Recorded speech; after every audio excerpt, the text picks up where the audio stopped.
Coucou tout le monde, j'espère que vous allez bien. Donc aujourd'hui, comme je vous l'ai dit, je fais un nouveau bilan lecture vu que je viens de finir mes 4 livres. Donc en premier lieu, j'ai lu un classique. Donc j'ai lu Alexandre Dumas, Les Trois Mousquetaires en collection illustrée.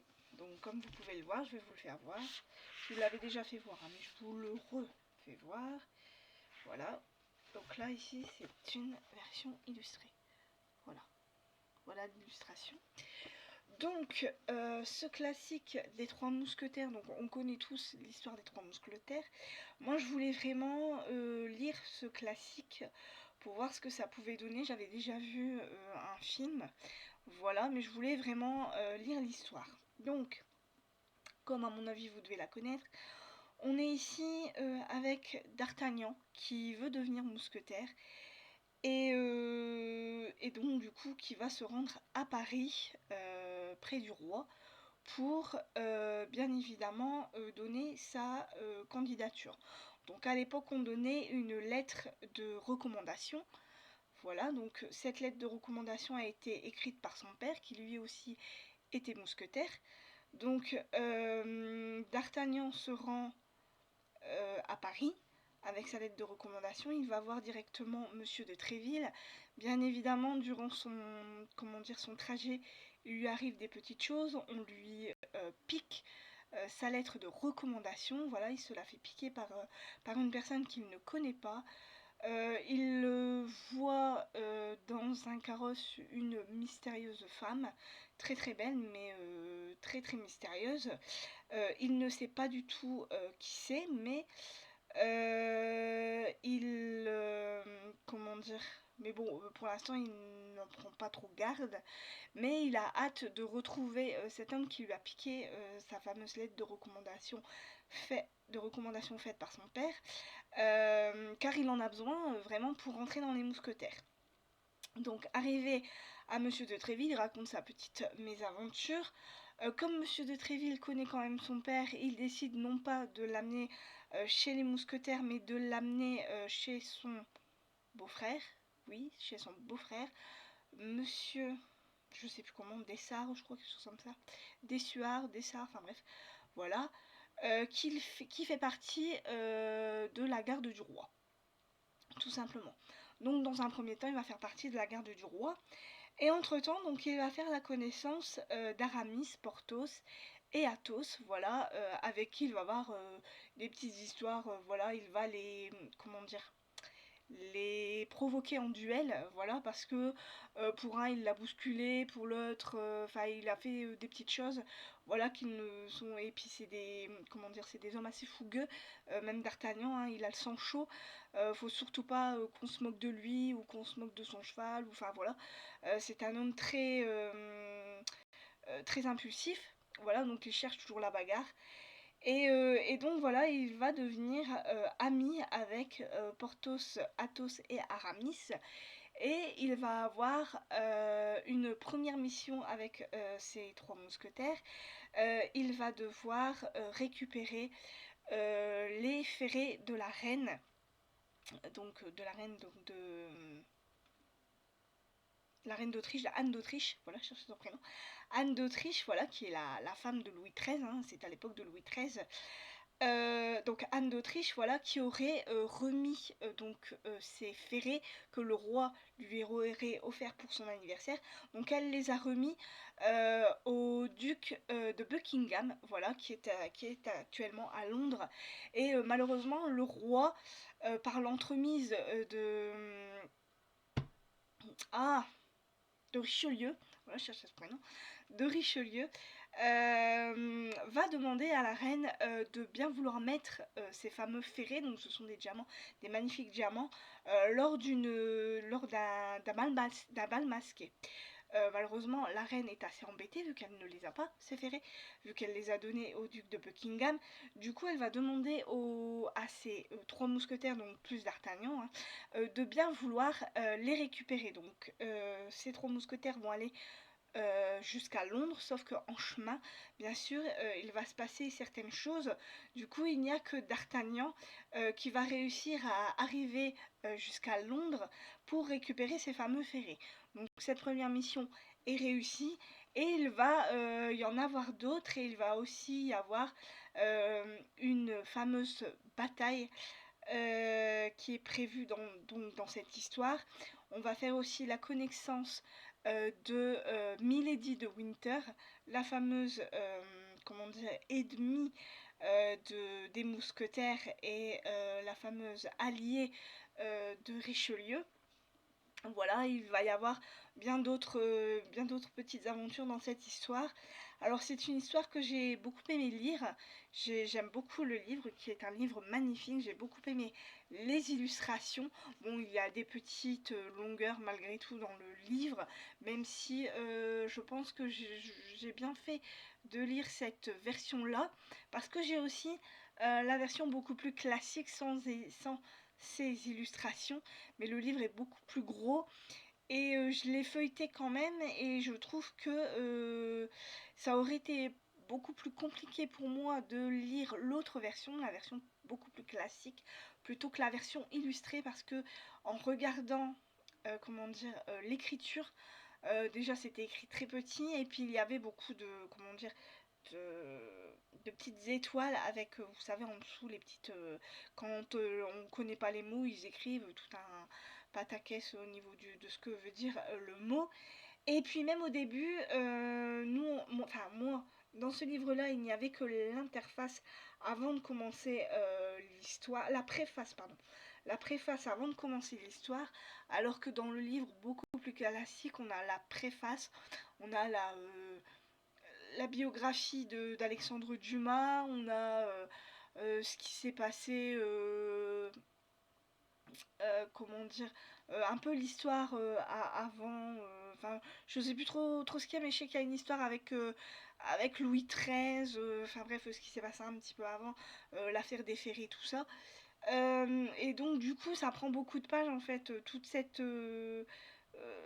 ce qui se passe avant de commencer les chapitres, les tout premiers chapitres. C'est assez long avant de vraiment commencer l'histoire dans le classique, alors que dans celui-là ça va beaucoup plus vite. Il n'y a que la préface, donc Alexandre Dumas dans cette préface nous explique comment lui est venue l'idée d'écrire les Trois Mousquetaires et quel livre il a pris pour pouvoir écrire cette fameuse histoire. Voilà. Donc c'est un petit, enfin un petit entre guillemets, un petit livre. Voilà, en tout il y a, alors combien de chapitres Il y a 66 chapitres, voilà, plus une conclusion et un épilogue. Et il y a en tout et pour tout, alors en comptant l'épilogue, hein, vraiment en comptant l'épilogue, 423 pages. Voilà, c'est un livre de 423 pages. Voilà, et c'est un livre que j'ai beaucoup aimé lire, même s'il y avait des petites longueurs, mais comme il y a eu une bataille dedans, moi je suis pas très bataille de KPDP, enfin j'aime pas trop quand c'est des guerres qui se passent, tout ça. J'aime pas trop parce qu'il y a toujours des, comment dire, des explications, du coup pour moi c'est un peu trop long, il y a très peu de dialogue et il y a beaucoup d'explications lors de cette bataille, donc c'est un peu embêtant, mais bon sinon c'était une belle histoire quand même. Voilà, donc Alexandre Dumas, Les Trois Mousquetaires, collection à Levasseur et Scie, et c'est une collection illustrée. Voilà. Donc en deuxième livre, donc j'ai lu quelque chose un peu plus récent quand même, hein. Donc j'ai voulu me lancer dans le Gier dos Santos, Âme Animale, aux éditions HS Éditions. Voilà. Donc dans Âme Animale, on retrouve le fameux personnage récurrent de Gier dos Santos, Thomas Noronha, voilà, qui est un Portugais qui vit à Lisbonne avec sa femme Maria Flor. Donc lors d'un dîner, on appelle sa femme Maria Flor pour qu'elle vienne à l'Océanario. Voilà. Apparemment, l'une de ses connaissances serait morte dans comment dire, dans le bassin d'une orque relativement dangereuse. Voilà, et en faisant beaucoup, enfin en, comment dire, en fouillant le sac de Maria Flore, on aurait retrouvé des preuves qui l'inculpent de la mort de ce fameux, de cet ami proche, voilà, de ce scientifique qui s'appelle, alors je sais pas si là ici ils vont me dire non, mais moi je sais, attendez,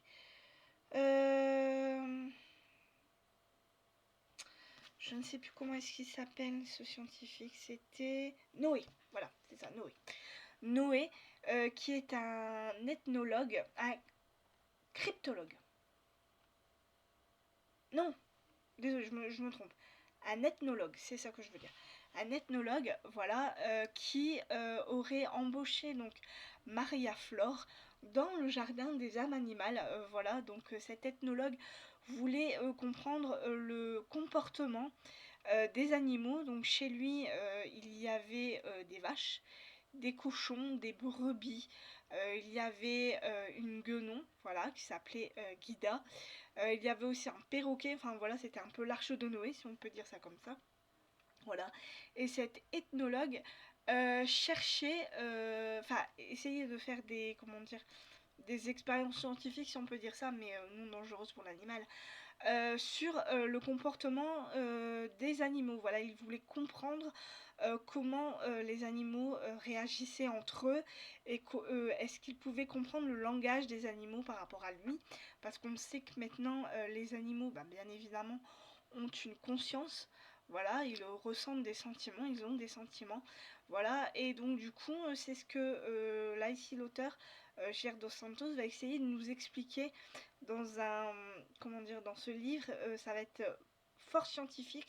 Voilà, donc on va enquêter un peu sur la mort de Noé, mais on va être beaucoup sur le côté scientifique par rapport au comportement animal.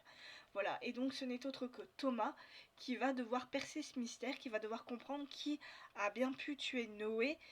Et, euh, et voilà, et donc on va retourner un petit peu en arrière aussi dans cette histoire pour comprendre donc la rencontre entre Noé et Maria Flore et,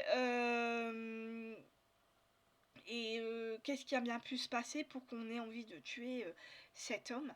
Alors il y a dans cette histoire comment dire, une scène vraiment très très glauque par rapport à un abattoir, voilà, une scène d'abattoir qui est vraiment très très glauque. Donc surtout, je tiens à mettre des warnings pour ceux qui, voilà, pour ceux qui ne supportent pas la maltraitance envers les animaux et qui ne veulent pas lire ça. Voilà, même pour moi, quand j'ai lu ce passage-là au niveau de l'abattoir, ça a été très très compliqué parce que il va vraiment dans les détails. Voilà. Et il y a vraiment des répétitions au niveau de, comment dire, de cette période-là, de ce moment-là. Il y a vraiment beaucoup de répétitions. Et c'est vraiment très très compliqué à lire cette partie-là. Moi j'ai vraiment eu du mal, mais bon, je me suis dit je vais quand même continuer à le lire. Faut que je le finisse. Et, mais je tiens à vraiment le souligner. Vraiment cette partie-là est très très compliquée. Par contre, ce que j'ai un petit peu regretté dans ce livre, c'est que le côté policier, pardon, le côté policier n'existe pratiquement pas. Il n'y a vraiment qu'à la fin qu'on, comment dire, qu'on sait vraiment qui a tué ce fameux scientifique. Voilà, et je trouve que c'est un peu dommage.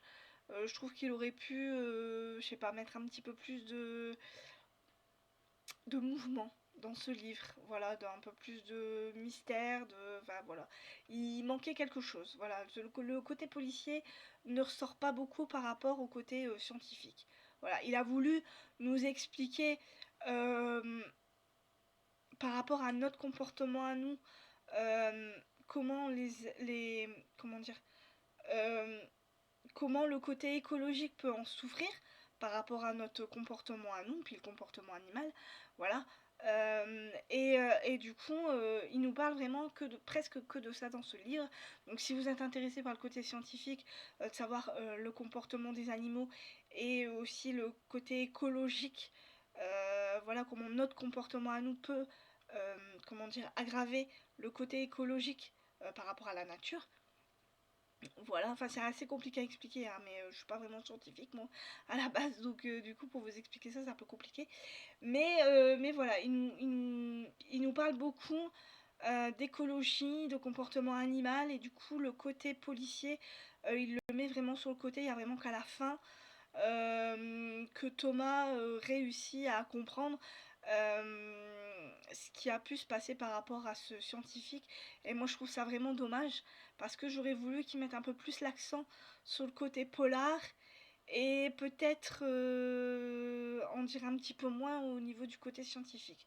Voilà, parce que les scènes avec l'abattoir, il était peut-être pas obligé de le rabâcher tout le temps, tout le temps, tout le temps. Parce qu'à un moment donné, voilà quoi, il y a des répétitions au niveau de la scène de l'abattoir, et c'est...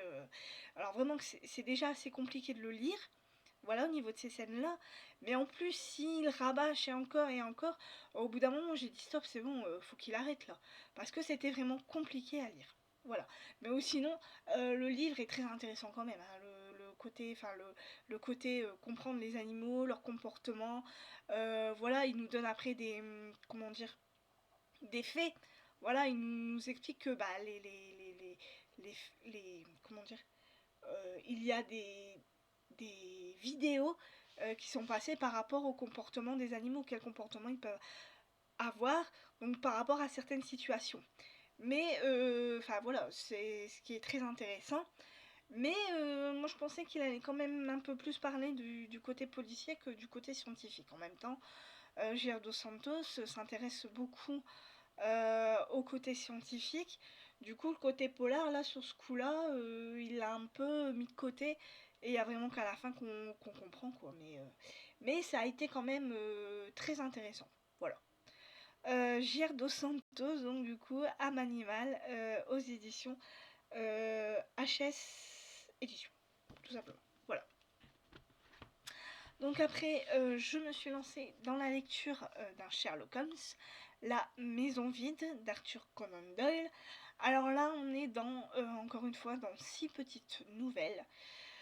Voilà, donc on va retrouver par miracle notre Sherlock Holmes, parce que souvenez-vous, dans le dernier problème, on le quittait avec le professeur Moriarty, comment dire, son fidèle ennemi, si on peut dire ça comme ça. Voilà, donc dans ce dernier livre, dans le dernier problème, comment dire, on le perdait en fait, hein, on pensait qu'il était mort. Voilà. Et puis là, dans la maison vide, donc dans la toute première histoire, parce que ça va être la toute première histoire, la maison vide, on va retrouver Sherlock Holmes qui va faire une réapparition. Et ça va être pour le grand bonheur de son ami Watson, qui va être en joie de le retrouver. Donc il va se poser la question, mais qu'est-ce qui s'est passé le jour où il s'est battu avec le professeur Moriarty? Comment est-ce qu'il a fait pour ne pas mourir lors de cette fameuse bagarre, si on peut appeler ça comme ça? Et donc Sherlock Holmes va nous parler de cette situation-là.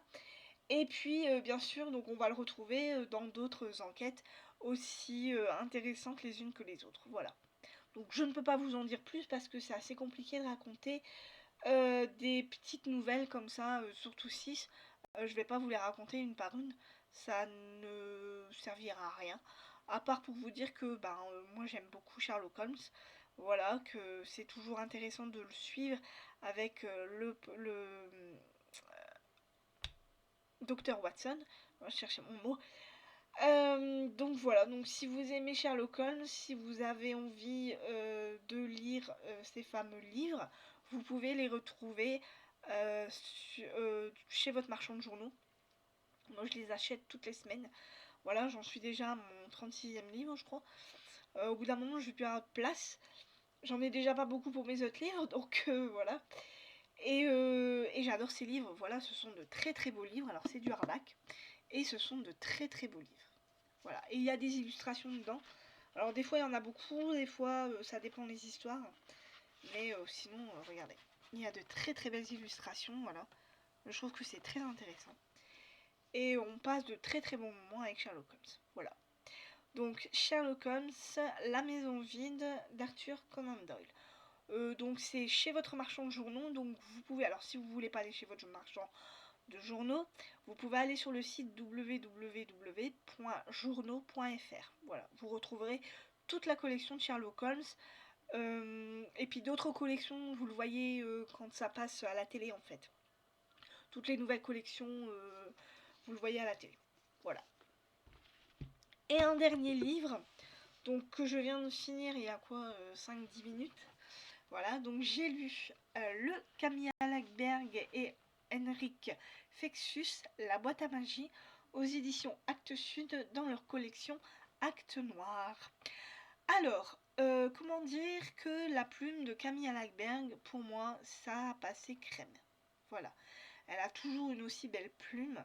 J'adore ses histoires. Et là, comment dire, on sent pas vraiment que c'est une histoire à quatre mains. Voilà, ça coule tellement bien qu'au final, on se rend même pas compte que c'est une histoire à quatre mains. Alors, dans cette histoire, donc dans cette nouvelle histoire, hein, c'est une trilogie.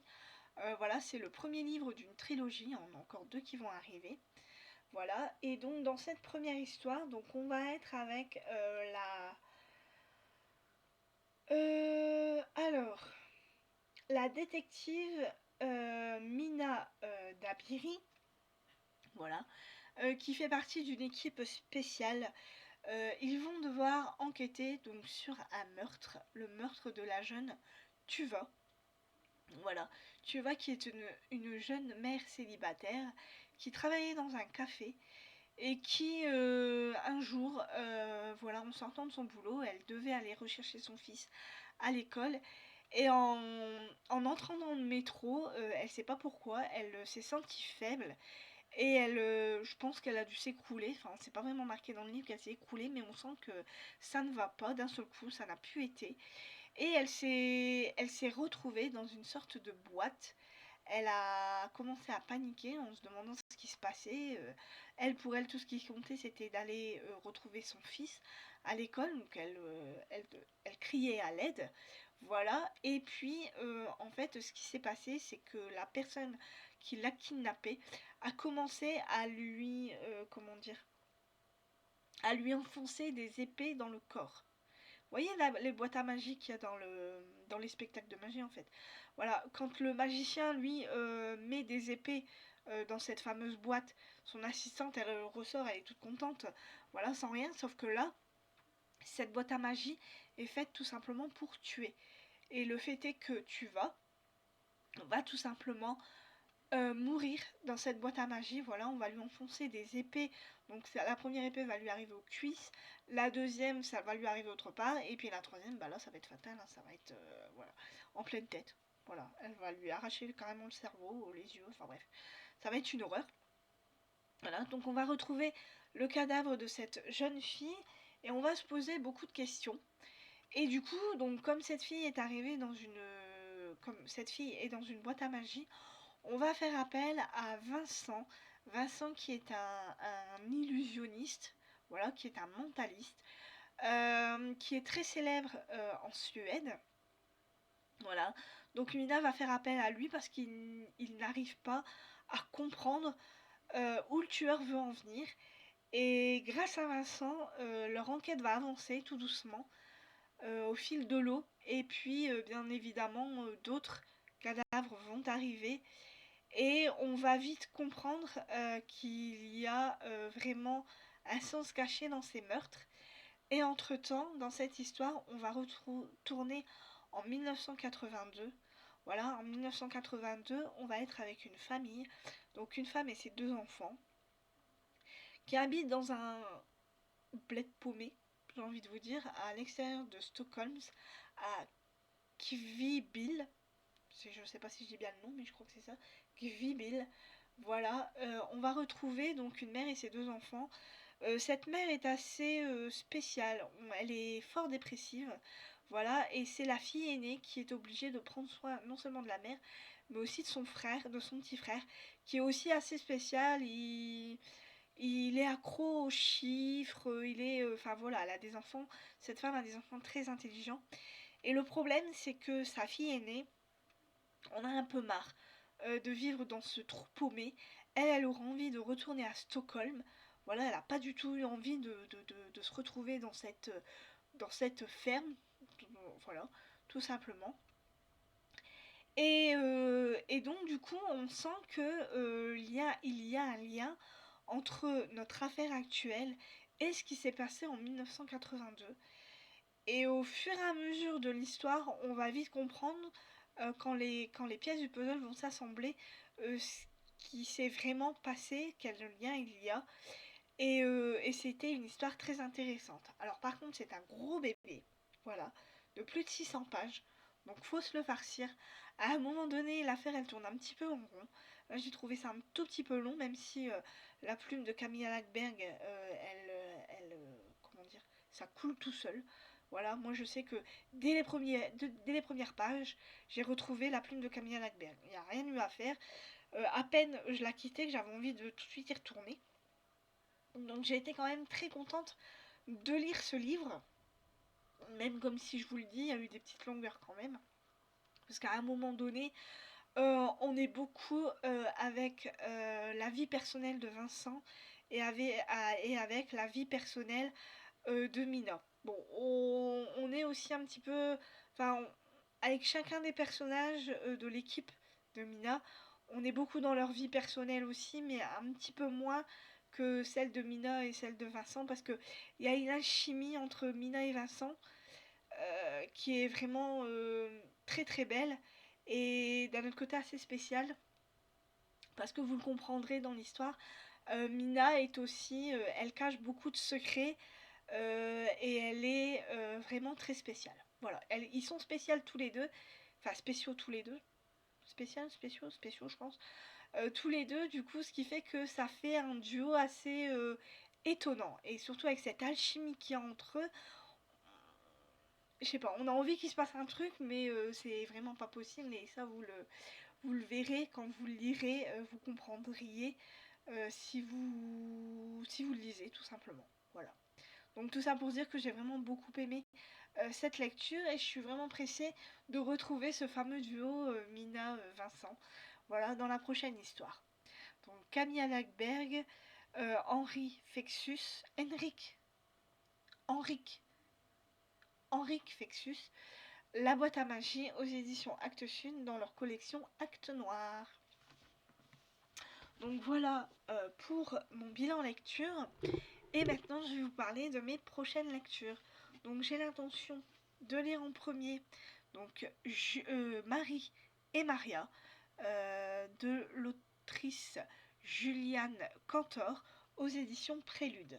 Donc là, dans cette histoire, on va parler de la vie de Marie Curie. Voilà. Alors, Marie et Maria. Donc en fait, Marie, on va parler de la vraie Marie Curie, donc sa rencontre avec son mari, Pierre Curie, il me semble que c'est Pierre son prénom, Pierre Curie, voilà, et de sa, comment dire, de son, de son arrivée à Paris, de sa rencontre avec son mari, et puis quelle grande femme elle a été par la suite. Et d'un autre côté, on va être avec Maria, voilà, qui habite en Pologne, et on est en 1891. Et on va essayer de voir ce qui se serait passé si Marie Curie serait finalement restée en Pologne. Voilà, donc qu'est-ce qui se serait passé si Marie Curie était restée en Pologne d'un côté, et ce qui s'est passé vraiment quand elle est arrivée quand elle a débarqué à Paris, la rencontre avec son mari, et puis bien sûr la célébrité qu'ils sont eus tous les deux, par leur côté scientifique. Voilà. Donc Marie et Maria de Juliane Cantor, aux éditions Prélude. Voilà. Donc j'ai l'intention aussi de lire un Arsène Lupin. Donc La femme aux deux sourires par Maurice Leblanc aux éditions Hachette Le Monde. Alors là, ça va être difficile de vous faire un résumé, mais tout ce que je peux vous dire, c'est que c'est une enquête d'Arsène Lupin. Voilà. Donc voilà. Après, j'ai l'intention de lire une BD, ma toute première BD, hein, et c'est une BD jeunesse. Voilà, j'ai eu envie de lire celle-là, j'ai eu envie de me l'acheter parce que, regardez-moi ça, tout est magnifique et les dessins sont sublimes. Alors, je vais vous le faire voir. Regardez ça, c'est juste magnifique. Attendez, il faut que je vois le retour. C'est bon? Ouais. Donc voilà les premières planches, vous voyez. Est-ce que je peux en vous trouver qui... Ouais, voilà, ici, par exemple. Là, voilà. Regardez, voilà. Donc on va être avec cette jeune fille, voilà, qui s'appelle, je ne sais pas comment. Comment est-ce qu'elle s'appelle? Alors, voyons voir.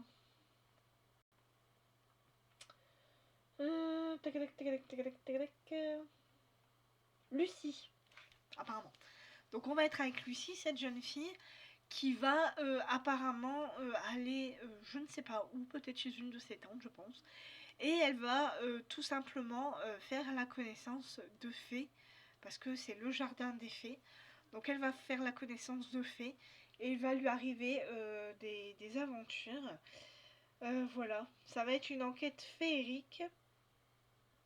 Voilà, apparemment, à la croisée de Béatrix Potter, de l'affaire des fées de Cottingley et du jardin secret de F.H. Burnett. Voilà. Donc on va être avec Lucie, cette jeune fille qui va arriver à mon avis chez une de ses tantes. Et donc elle va rencontrer des fées, elle va être fan de botanique je pense, parce que dans le livre, comme vous le voyez, nous avons des fleurs. Et à mon avis, elle va elle va, comment dire, euh, elle va donc rencontrer ces fées et à mon avis ils vont lui donner leurs secrets ou peut-être que, voilà, ça va peut-être être une histoire comme ça. Voilà, donc le jardin des fées, bergère des fées, voilà, donc par les autrices de la BD de Princesse Sarah, donc par Alouette et Moretti. Voilà. Donc voilà pour cette BD. Et en dernier, donc j'ai l'intention de lire, alors je sais pas si c'est un thriller ou un policier, mais j'ai l'intention de lire Trouver l'enfant de René Denfield aux éditions Rivage Noir. Voilà. Donc là on est avec, alors, on est avec Noémie qui est une enquêtrice, voilà, et qui va devoir essayer de retrouver Madison Culver qui aurait disparu dans la forêt. Et Noémie, on l'appelle la femme qui retrouve les enfants. Voilà. Donc c'est les parents de cette fameuse Madison Culver qui vont faire appel à Noémie pour essayer de retrouver leur petite fille. Voilà. Donc René Dunfield, je sais pas si je dis bien le nom, Trouver l'enfant aux éditions Rivage Noir. Donc voilà pour mes prochaines lectures. Donc j'espère qu'elles vous plairont. Et voilà, et j'espère que mon bilan lecture vous aura plu également. Écoutez, moi je vais vous laisser. Je vous souhaite de très très bonnes lectures. Je vous souhaite un très très bon week-end. Et je vous dis donc à la prochaine pour un nouveau bilan lecture. Ou peut-être pour un book haul. On verra. Mais je pense que ça sera plus un bilan lecture. Là je vais arrêter de m'acheter des livres parce que j'en ai des tas et j'ai une pile pas possible à lire. Donc j'en aurai assez au moins jusqu'au fin octobre. Voilà. Donc je vous souhaite, comme dit, un bon week-end, de très bonnes lectures et je vous dis donc à la prochaine pour un nouveau bilan lecture. Bye bye.